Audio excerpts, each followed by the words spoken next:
The landing gear deployed with a mechanical groan that vibrated through the floorboards of the first-class cabin, a sound that mirrored the twisting knot in Amara's stomach.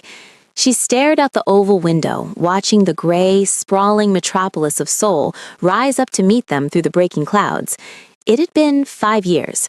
5 years of running, 5 years of hiding, and 5 years of telling herself that she would never, ever step foot in this city again. Yet here she was, clutching the armrest as if it were the only thing keeping her from falling apart. "Mommy, look! The buildings are touching the sky!" The excited squeal broke through her trance. Amara turned to the seat beside her, where 4-year-old Luna was pressing her face and hands against the glass, leaving small, foggy smudges. Beside Luna, her twin brother Leo sat quietly, his intense dark eyes scanning the cabin with a seriousness that made Amara's heart ache. He looked so much like him, too much like him. "Yes, baby," Amara whispered, forcing a smile that didn't reach her eyes. "It's a very big city." "Is this where the job is?" Leo asked, looking up from his tablet. His hair, a riot of soft, dark curls, framed a face that was a perfect blend of Amara's deep melanin and the sharp, aristocratic features of a man she had spent half a decade trying to scrub from her memory. "Yes, Leo, this is where the job is," Amara said, unbuckling her seatbelt as the chime signaled their arrival. "We're going to build a beautiful hotel, remember? Just for 3 months. Then we go back to New York." "Just 3 months," she repeated silently. "Get in, design the Pyeongchang resort, collect the check that will secure their future, and get out." The plan was airtight. She was Amara Williams now, a renowned architect with accolades in Architectural Digest and a reputation for steel-nerved professionalism. She wasn't the naive 22-year-old art student who had fallen foolishly, recklessly in love with the heir to the Kang Empire. The client knew her only by her portfolio. Seoul was a city of 10 million people. The chances of running into Do-yeon were statistically zero. Or so she told herself as she herded the twins through the gleaming expanse of Incheon International Airport. "Stay close," she murmured, gripping Luna's small hand while Leo held onto the strap of her tote bag. The arrivals hall was a sensory overload of announcements in Korean, the squeak of luggage wheels, and the humid rush of air from the automatic doors. People stared. They always stared, but here it felt heavier. A tall, elegant black woman in a cream-colored trench coat, flanked by 2 mixed-race children who looked like living dolls. Amara kept her chin high, her sunglasses shielding her eyes, ignoring the whispers and the lingering gazes. She was used to standing out, but today every glance felt like an interrogation. "Miss Williams?" A young man in a sharp black suit held up a tablet with her name displayed in bold letters. He bowed deeply as she approached. "I am Driver Kim from Hanso Construction," he said in perfect English. "Welcome to Seoul." "Thank you," Amara said, her voice steady. "We have quite a bit of luggage." As the driver loaded their bags into the back of a sleek black van, Amara strapped the twins into their car seats. Luna was already singing a song she'd made up about airplanes, but Leo was silent, staring out the window at the passing highway signs. "Mommy," Leo said softly, "why are the letters on the signs funny?" "It's Korean, Leo. Remember I taught you how to say hello?" "Annyeonghaseyo," he pronounced carefully, the accent eerily native. Amara's breath hitched. Do-yoon had sounded just like that, precise, deep, thoughtful. Amara closed the door, her hands trembling. She needed to pull it together. She couldn't let the ghosts of this city haunt her before she'd even unpacked. The apartment Hanso Construction had provided was in Gangnam, a high-rise with floor-to-ceiling windows overlooking the Han River. It was luxurious, cold, and impersonal, exactly what she needed. She spent the first night distractedly unpacking, while the new nanny, a kind, middle-aged woman named Mrs. Park, helped settle the children. "They are beautiful, Miss Williams," Mrs. Park said, folding Leo's tiny t-shirts. "They look very Korean." Amara froze, a stack of blueprints in her hand. "They have a Korean father," she said curtly, offering no further explanation. "He is not in the picture." Mrs. Park nodded quickly, sensing the boundary. "I understand. I will prepare dinner." That night, Amara couldn't sleep. She stood by the window, watching the lights of the city reflect off the dark water of the river. Somewhere out there, amidst the neon glow and the endless traffic, was Do-yoon. Was he happy? Was he married to that heiress his mother had shoved in his face 5 years ago? The woman who looked perfect on paper? The woman who didn't have Amara's complications? She touched her locket around her neck, hidden beneath her silk pajama top. Inside was a tiny picture of the twins, but behind it, tucked away where no one could see, was a torn corner of a photo booth strip, just Do-yoon's smiling eyes. "I hate you," she whispered to the empty room, but the tear that tracked down her cheek betrayed her. "I hate you for making me run." The next morning, Amara transformed. She pulled her thick curls back into a severe, professional bun. She applied her makeup with military precision, accentuating her eyes and the sharp curve of her lips.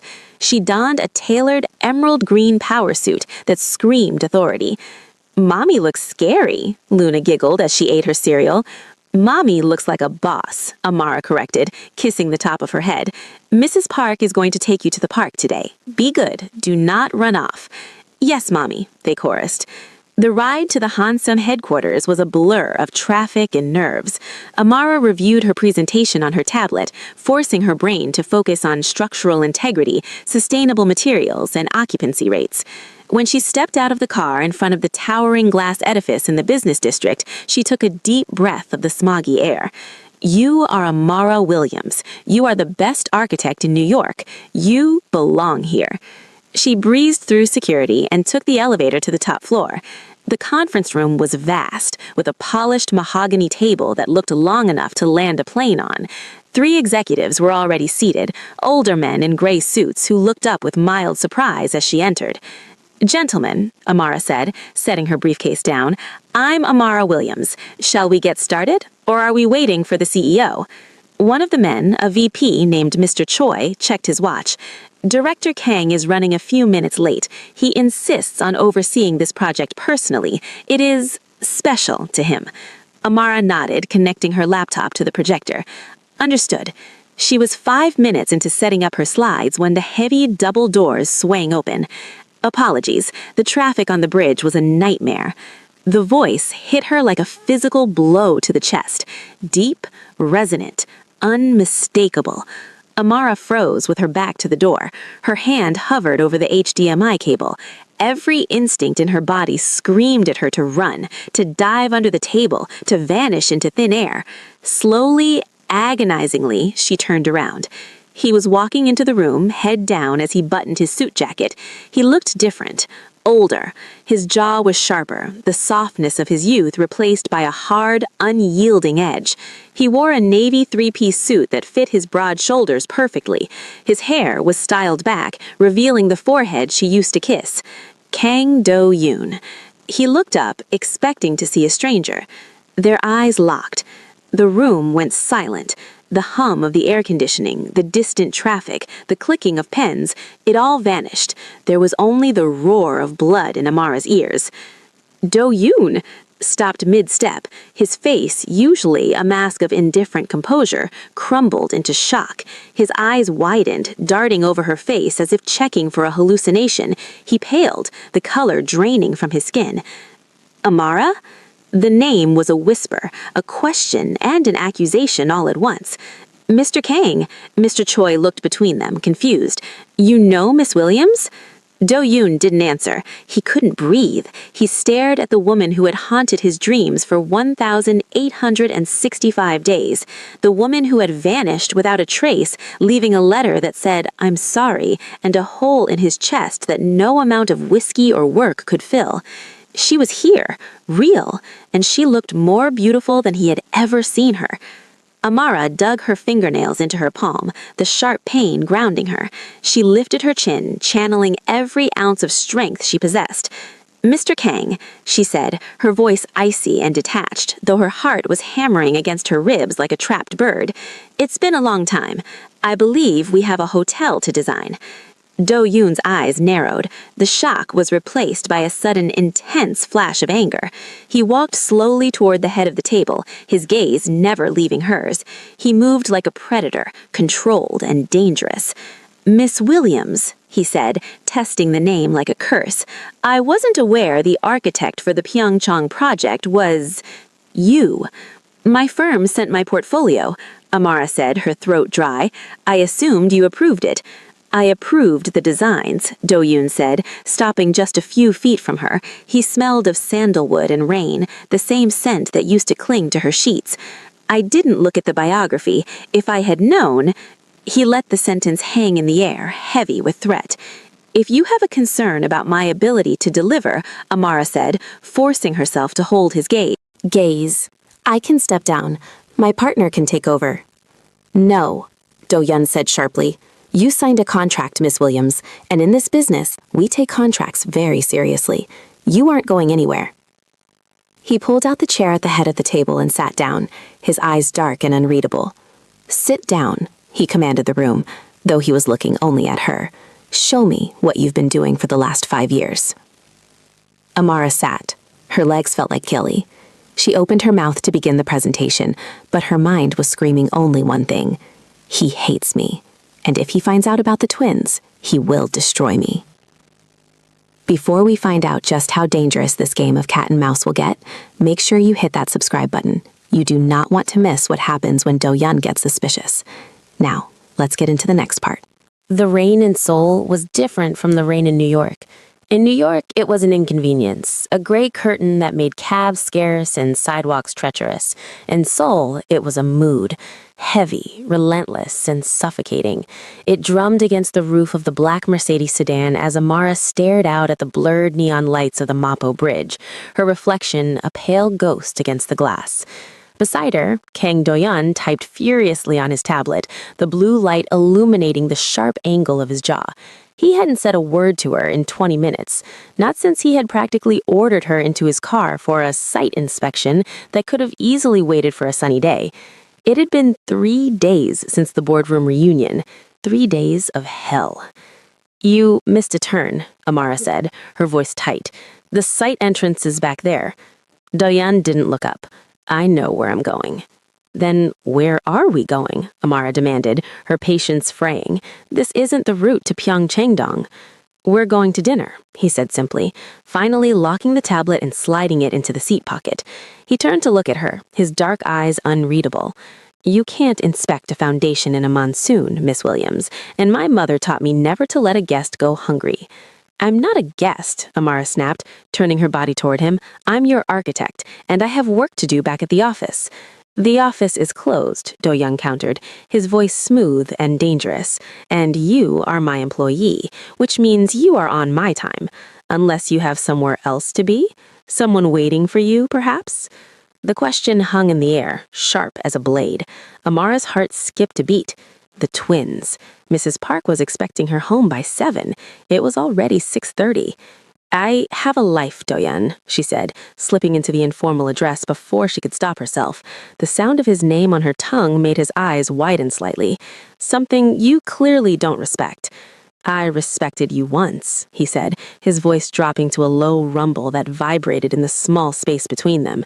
He leaned in closer, invading her personal space.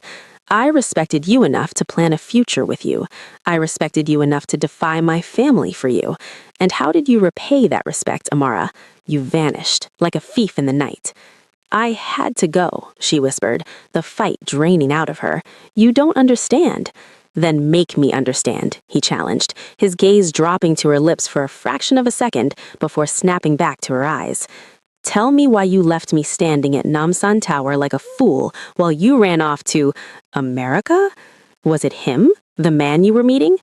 Amara frowned. What man? Don't play innocent, Do-yeon scoffed, turning away as the car slowed to a halt in front of an exclusive restaurant in Cheongdam-dong. He turned to look at her, his dark eyes unreadable. The one my mother told me about, the one you were really in love with. Amara felt a cold chill run down her spine. His mother, of course. The chairwoman hadn't just threatened Amara. She had poisoned Do-yeon with lies to ensure he never looked for her. She told him Amara was cheating. Your mother, Amara started, her voice trembling with a mixture of rage and grief, is a very creative storyteller. The driver opened the door, cutting off the conversation. Do-yeon stepped out into the rain, unfurling a large black umbrella. He held it out, waiting for her. For a moment, Amara hesitated. It was such a familiar gesture, Do-yeon protecting her from the elements, shielding her from the world. She took his hand to step out, and the jolt of electricity that shot through her palm was so strong she almost pulled away. His grip tightened, steadying her. "Careful," he murmured near her ear. "The ground is slippery." Inside, the restaurant was a sanctuary of warm wood and soft lighting, smelling of grilled galbi and sesame oil. The hostess bowed low, recognizing Do-yeon immediately, and led them to a private room at the back, separated from the main dining hall by sliding paper doors. They sat on cushions on the floor, a low table between them. It was intimate, too intimate. Amara tucked her legs beneath her, conscious of how close his knees were to hers. "So," Do-yeon said, after ordering a bottle of expensive soju and enough beef to feed an army. He loosened his tie, the first crack in his armor she'd seen all week. "Tell me about New York. Tell me about this Amara Williams who wins awards and builds skyscrapers." "She works hard," Amara said, accepting the small glass he poured for her. "She focuses on her career." "And her family?" Do-yeon pressed, watching her over the rim of his glass. "Is she happy? Is her husband a good man?" Amara took a shot of the bitter liquor to steady her nerves. "I'm not married, Do-yeon." The silence that followed was deafening. Do-yeon set his glass down slowly. "You're not?" "No." "But..." He looked genuinely confused. "My mother said you left to marry him, that you were pregnant with his child." Amara choked on her breath. Pregnant. He knew part of the truth, but twisted into a lie. She scrambled for a safe answer. "Relationships don't always work out. I'm single. I live alone." "Alone?" Do-yeon repeated, the words sounding like hope. "So there is no one." "No one," Amara lied, her heart hammering against her ribs. Just then, her phone, which she had placed face down on the table, began to vibrate violently. A cheerful, high-pitched ringtone, the theme song from a popular cartoon the twins loved, filled the tense silence of the room. Amara snatched it up, panic flaring in her chest. The screen lit up with a video call request. The caller ID read, "My heart." "You should answer that," Do-yeon said, his eyes narrowing at the affectionate contact name. "It might be important. Or is my heart just a work contact?" "It's my sister," Amara stammered, her thumb hovering over the decline button. "She worries." "Answer it," Do-yeon commanded softly. "I'll be quiet."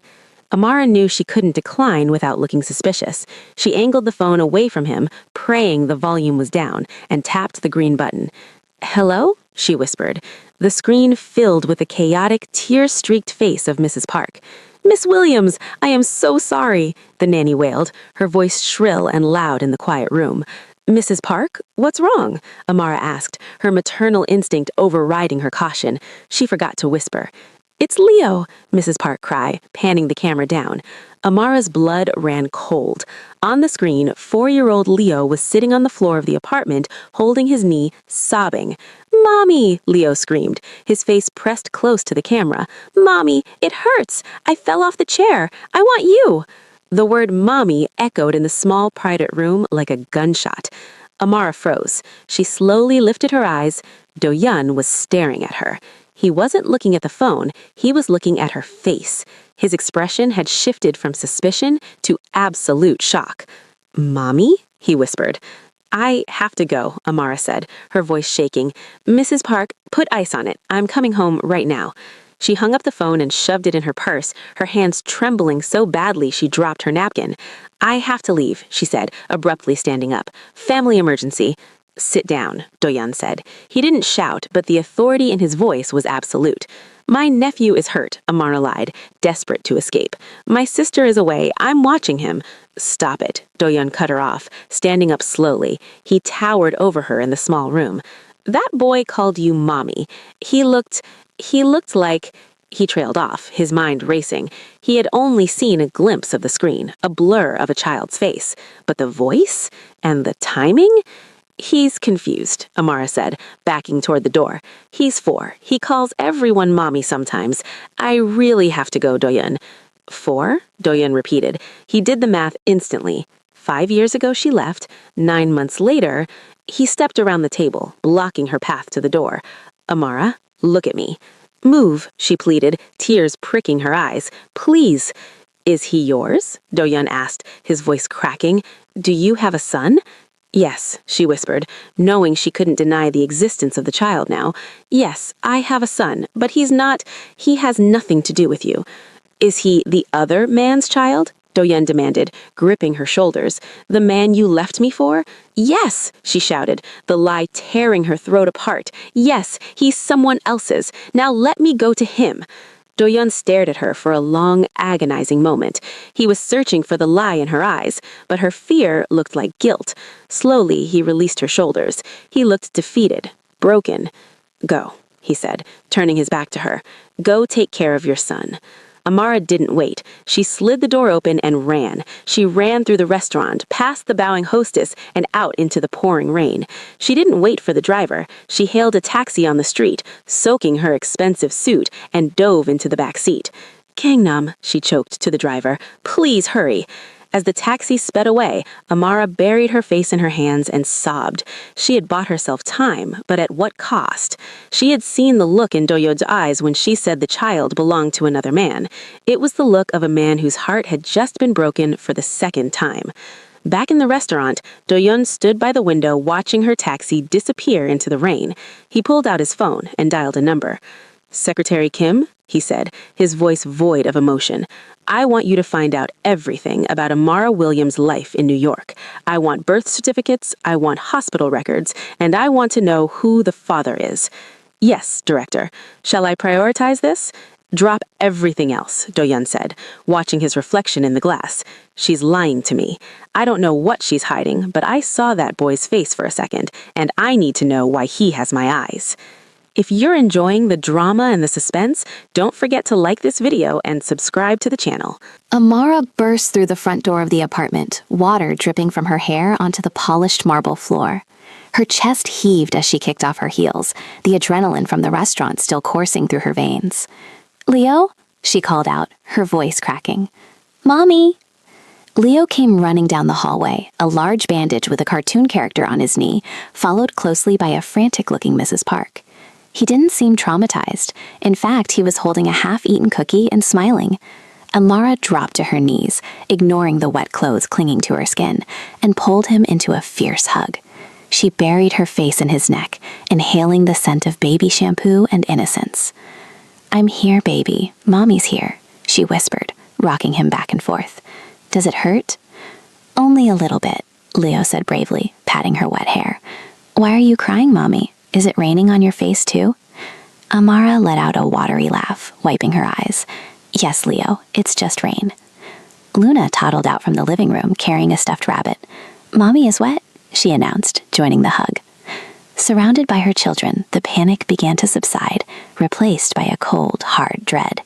Do-yoon knew. He didn't know the whole truth, but he knew enough to be dangerous. He knew she had a son, he knew the timeline, and the way he had looked at her, that wasn't the look of a man who was going to let it go. Mrs. Park, Amara said, standing up and smoothing down her skirt. We need to be careful. From now on, no more video calls when I'm at work. And if anyone at all asks about the children, you tell them nothing. Do you understand? The nanny looked alarmed but nodded vigorously. Yes, Miss Williams, I understand. Is someone looking for them? Just an old friend who doesn't need to know my business, Amara said, her voice tight. We're going to the Han River Park on Saturday. It's public, it's crowded, we'll be safe there. Across the city, in a penthouse that felt more like a museum than a home, Kang Do-yeon sat in the dark. The only light came from the glowing screen of his laptop. His private investigator had been fast, terrified by the cold rage in Do-yeon's voice earlier that evening. The email attachment was open. Subject, Amara Williams, background check. Do-yeon scrolled through the document, his eyes scanning for one specific detail. Name, Leo Williams. Date of birth, August 14th, 2021. Name, Luna Williams. Date of birth, August 14th, 2021. Twins. She had twins. He did the math again, though he already knew the answer. August. Count back 9 months. November. She had left in late October. His hand clenched around the whiskey glass until his knuckles turned white. She was pregnant when she left. She had stood in the rain at the airport, carrying his children, and she hadn't said a word. But then his eyes fell on the next line. Father? Unknown. Unknown. Do-yeon slammed the laptop shut, the sound echoing like a gunshot in the empty room. Unknown, he muttered, standing up and pacing the floor. She said it was another man, the man she loved. But if she loved him, why wasn't his name on the birth certificate? Why was she alone in New York? Why did she look so terrified when he asked about the father? He walked to the floor-to-ceiling window, looking out at the city lights.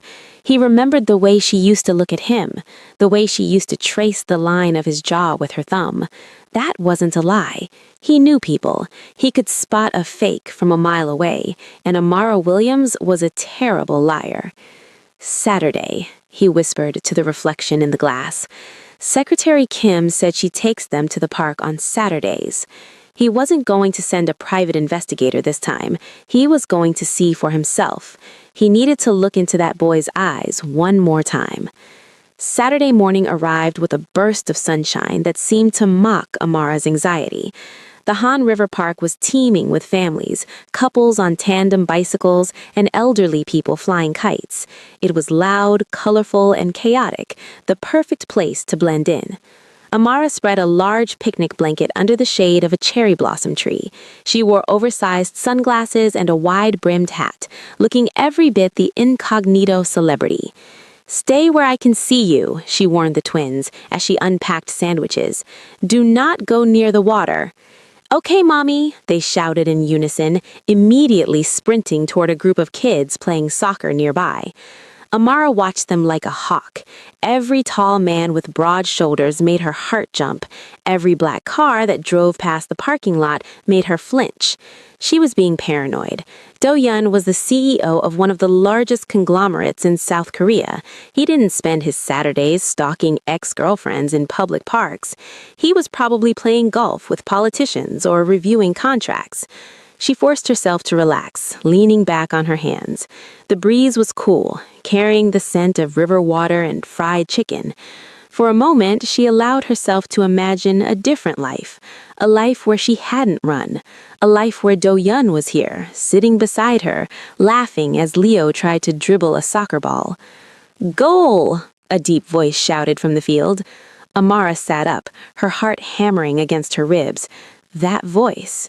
She scanned the field. 50 yards away, a man in a casual gray hoodie and sunglasses was kicking a ball back to a group of children. He moved with an athletic grace that was unmistakable. He high-fived a little boy and then jogged, straight toward where Leo was standing. It was him. Panic, cold and sharp, seized her. She scrambled to her feet, knocking over her water bottle. "Leo! Luna! Time to go!" She screamed, but her voice was lost in the noise of the park. Do-yeon hadn't seen her yet. He was focused on the boy. He had spotted the curly hair from the parking lot. He slowed his jog to a walk, his heart pounding in his ears. He needed to be sure. He needed to see the face close up. Leo, oblivious to the tension, looked up as the tall stranger approached. The ball rolled to Do-yeon's feet. He stopped it with the toe of his expensive sneaker. "Hey there," Do-yeon said in English, crouching so he was eye level with the child. "Is this yours?" Leo nodded, his big eyes wide with curiosity. "Yes, thank you, mister." Do-yeon felt the air leave his lungs. Up close, the resemblance was terrifying. It wasn't just the eyes, it was the shape of the nose, the way the child's eyebrow quirked up when he was confused, a habit Do-yeon had possessed since childhood. "What's your name?" Do-yeon asked, his voice rough with emotion. He reached out, his hand trembling slightly, resisting the urge to touch the boy's cheek. "I'm Leo," the boy chirped. "I'm 4. "Leo," Do-yeon repeated, the name tasting like ash and honey.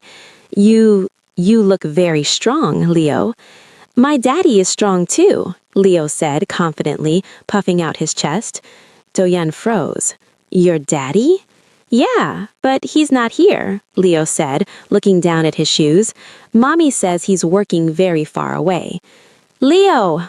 Amara's voice cut through the air. Do-yeon looked up to see her sprinting across the grass, her hat gone, her face pale with terror. She didn't look like a poised architect. She looked like a mother lioness defending her cub. Get away from him! She shrieked, skidding to a halt and yanking Leo behind her legs. Luna ran up a second later, clutching Amara's skirt. Warning me, Do-yeon haffed a harsh, broken sound. He took a step forward. Look at him, Amara. He has my face. He has my mother's chin. Do you think I'm blind? Do you think I'm stupid? I don't care what you think. Amara grabbed both children, picking Luna up and dragging Leo by the hand. We're leaving. Don't follow us. Amara, stop! Do-yeon shouted, reaching for her arm. Don't touch me, she screamed, pulling away with such force that she almost fell. The fear in her eyes stopped him. It wasn't just anger, it was genuine, primal fear. It hit him then. She wasn't keeping the secret to hurt him. She was terrified of him, or rather, terrified of what he represented. His family, his mother, the power that had crushed her 5 years ago. He let his hand drop. Amara, please, just tell me the truth. The truth is you chose your world and I chose mine, she sobbed, backing away. Stay in yours, Do-yeon, please. She turned and ran toward the parking lot, the twins crying in confusion. Do-yeon didn't chase her. He stood rooted to the spot, watching the only woman he had ever loved run away from him for the second time. But this time, he knew why. He pulled out his phone, his fingers shaking as he dialed. Secretary Kim? He said, his voice deadly calm. Cancel my meetings, cancel everything, and get my car. I'm going to her apartment. Director, is everything all right? No, Do-yeon said, watching the black van peel out of the parking lot. I just found out I have children, and I'm going to bring my family home. Amara drove like a maniac, her hands gripping the steering wheel so hard her knuckles turned white. The twins were wailing in the back seat, confused and scared by their mother's panic. It's okay, she chanted, more to herself than them. We're packing, we're leaving tonight. We'll go to Tokyo or Singapore, anywhere but here. She pulled up to the apartment building, abandoning the car in the loading zone. She rushed the kids into the elevator, pressing the button for the penthouse repeatedly as if that would make it move faster. Inside the apartment, she went into a frenzy. Suitcases were thrown open. Clothes were tossed in haphazard ablaze. Mrs. Park, she yelled, get the kids' passports, now! Miss Williams, what is happening? She cried, caught up in the panic. We have to leave. He knows. Amara was shoving Leo's dinosaur pajamas into a bag when the doorbell rang. It wasn't a polite ring, it was a long, insistent press. Amara froze. The room went silent. Don't answer it, she whispered. A fist pounded on the heavy oak door. Amara, open this door! It was Do-yeon. He hadn't waited. He had followed her. Go away, she screamed, backing the children into the corner of the living room. I'll call the police. Call them, Do-yeon roared through the wood. Call the police. Call the press. I don't care. I am not leaving until I speak to my children. The handle jiggled violently. Then, silence. Amara held her breath. Had he gone? The electronic lock disengaged. Amara's eyes widened in horror. The code. He owned the building. Hanso Construction built this tower. He had the master override. The door swung open. Do-yeon stood in the doorway, chest heaving, his hair disheveled, looking like a man on the edge of sanity. He stepped inside, closing the door firmly behind him. The lock clicked shut with a sound of finality. He didn't look at Amara. He looked past her, to the 2 small children clinging to her legs. He dropped to his knees right there on the entryway mat. Leo, he said, his voice breaking into a sob. Luna. The twins stared at him. The anger was gone from his face, replaced by a devastating vulnerability. He held out his hands, palms up, surrendering. I'm not going to hurt you, he choked out, tears spilling down his cheeks. I just wanted to see you. Amara felt her legs give out. She slid down the wall to the floor, covering her face with her hands. The fight was over. The secret was out, and as she watched her son tentatively step forward toward the man who shared his face, she knew there was no running from this. The secret is finally out, and Do-yoon has breached the fortress. But how will he react to the reason why Amara kept them hidden? And what will his mother do when she finds out? You do not want to miss the finale. Hit that like button if your heart is racing, and subscribe for the final part. The silence in the apartment was heavy, broken only by the ragged sound of Amara's breathing and the soft pitter-patter of rain against the glass. Do-yoon remained on his knees in the entryway, his expensive suit trousers pressing into the marble, a posture of absolute surrender that shattered the image of the cold, untouchable CEO she had known for the last week. Leo, brave and curious, took a small step forward. He tilted his head, his dark curls bouncing, and looked into the face of the man who mirrored him. "Why are you crying, mister?" Leo asked, his small voice echoing in the large room. "Did you fall down too?" Do-yoon let out a choked sound that was half laugh, half sob. He reached out a trembling hand, hovering it near Leo's cheek, but afraid to make contact, as if the boy were an illusion that might vanish at his touch. "No," Do-yoon whispered, his voice thick with unshed tears. "I didn't fall. I found something I lost a long time ago." Luna, sensing the shift in the room, waddled out from behind Amara's legs. She held out her stuffed rabbit. "You can hold Bunny. He makes the ouchies go away." Do-yoon took the worn plush toy with a reverence usually reserved for billion-dollar contracts. He looked up at Amara, his eyes red-rimmed and pleading. "Amara," he rasped, "please, tell me, why did you run? Why did you hide them from me? Did you hate me that much?" Amara felt the anger drain out of her, leaving only a hollow ache. She slid down the wall until she was sitting on the floor, pulling her knees to her chest. "Hate you?" she whispered, wiping a tear from her cheek. "Do-yoon, I loved you more than my own life. That's why I left." "That doesn't make sense," Do-yoon said, his voice cracking. He shifted, sitting back on his heels, ignoring the discomfort. "If you loved me, you would have stayed. You would have told me about the babies." "I tried," I cried out.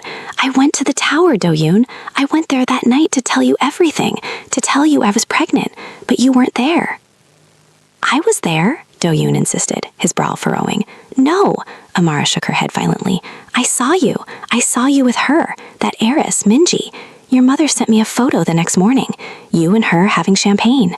She told me you were celebrating your engagement. She said you were just playing with the foreign girl, but you were marrying your own kind." Do-yoon went still, the color drained from his face, leaving him ghostly pale. "My mother," he whispered, the realization hitting him like a physical blow.